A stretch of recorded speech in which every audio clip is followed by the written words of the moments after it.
প্রেম দুঃখ সুখ সবার জন্য। ভাত নেই জগতের কোনো মানুষ, তাই তো কবি বলেছেন মানুষ মাত্রই ভালোবাসার পূজারী। ভাইটি তখন দশম শ্রেণীর ছাত্র। সজীব, জাহাঙ্গীর নামের আরো দুই বন্ধু ছিল। রাত বাদে তিনজন সারাদিন একই সাথে থাকতাম। অনেক দুরন্ত তিন কিশোর ছিলাম আমরা। আমাদের ক্লাসে এ ও টি নামে দুটি মেয়ে ছিল। নবম শ্রেণীতে পড়তো। পি নামে আরো একটা মেয়ে। আমরা তিনজন ওই তিনজনকে খুব পছন্দ করতাম। আসলে দোষটা আমাদের না, বয়সের ছিল। মজার বিষয় হলো ওদের তিনজনের বাড়িও ছিল পাশাপাশি। ওরাও বুঝতো আমরা ওদের ফলো করি। আসলে বলার মতো সাহস ছিল না কারো। কতই না সুন্দর ছিল সে, রেশম কালো চুল, ডাগর ডাগর দুটি চোখ, লাল দুটি ঠোঁট, ফর্সা গায়ের ত্বক, মাঝারি গরম, যার হাসিতে মনে হয় মুগ্ধা চলে। তার এক ঝলক হাসিতে হৃদয় ছিঁড়ে কলিজাটাও বের করে দিতে পারে। তার হাতে সব কথা বলি, কত আড্ডা মারি একসাথে, টিউশনে যাই, কত কি, কিন্তু আসল কথা বলার সাহস হয় না।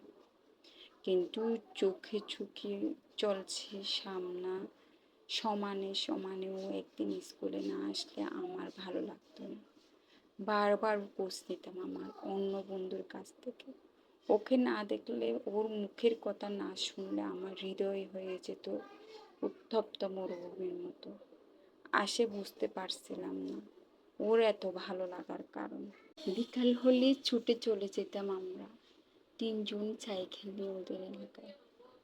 তিনজনেই চিন্তা করলাম ভালোবাসতেই হবে। আমি বললাম ওকে ছাড়া বাঁচবো না আমি। আমার রাতে ঘুম আসে না, মনে হয় শুধু কখন দেখবো তাকে। সজীব বলল আগে একজন আটটা হোক, তাহলে আর দুটো হওয়া সম্ভব। তাই আর দেরি না করে আমার এক বান্ধবীর দিয়ে প্রপোজালটা দিয়ে ফেললাম আমার জন্য।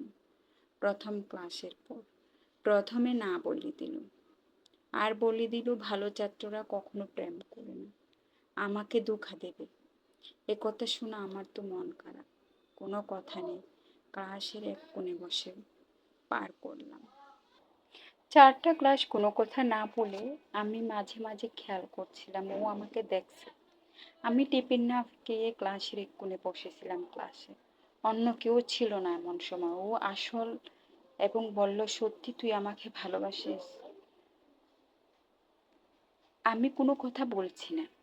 কিছু সময় পরও বলে উঠলো আমিও সত্যি ওর দিকে তাকিয়ে কেঁদে ফেলে দিছিলাম আমি। আমার কি আনন্দ হচ্ছিল আসলে বলে বোঝাতে পারবো না। সেই 2013 সালের কথা। প্রেম তো হলো, কথা হবে কিভাবে? আমার একটা নোকিয়া ফোন ছিল, ওর কোনো ফোন ছিল না। তাই চিন্তা ভাবনা করে গণিত খাতায় চিঠি আদান প্রদান শুরু করি আমার বন্ধুর মাধ্যমে। বন্ধুরা, তোমরা দ্বিতীয় পার্ট পেতে হলে অবশ্যই পেজটা ফলো দিয়ে আর চ্যানেলে সাবস্ক্রাইব করে পাশে থাকুন। তাহলে অবশ্যই দ্বিতীয় পর্ব আসতেছে পরদিন ঠিক এই টাইমে। সবাই ভালো থাকবেন, সুস্থ থাকবেন। আল্লাহ হাফেজ। আসসালামু আলাইকুম।